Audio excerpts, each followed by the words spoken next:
Okay.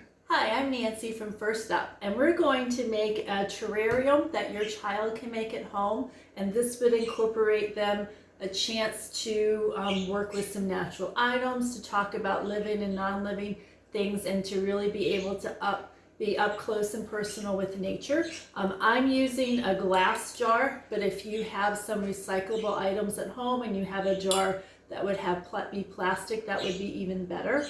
So you're going to start off by putting some pebbles or gravel or some kind of rock at the bottom.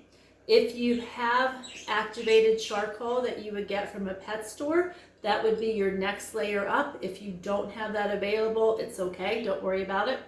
Then I put a coffee filter inside.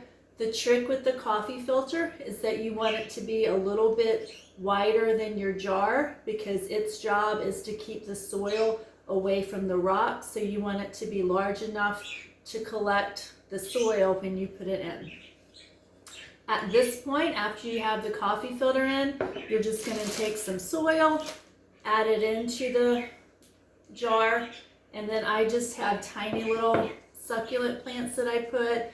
If you don't have the ability to go out and get a plant, you can just look around. If you have a little sprig of something growing, you can add that in. After we had the dirt and the plant in, just soak it pretty well with some water. You don't want to get too much in, but just make sure everything is moist when you put the lid on.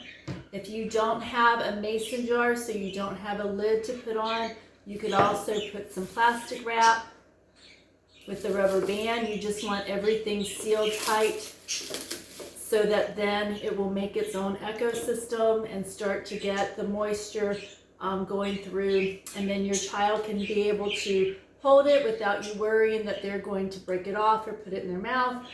They can also just watch and see what happens with the water in this closed environment. So this is a simple way to enjoy nature with your child, and I hope that you're staying safe and well.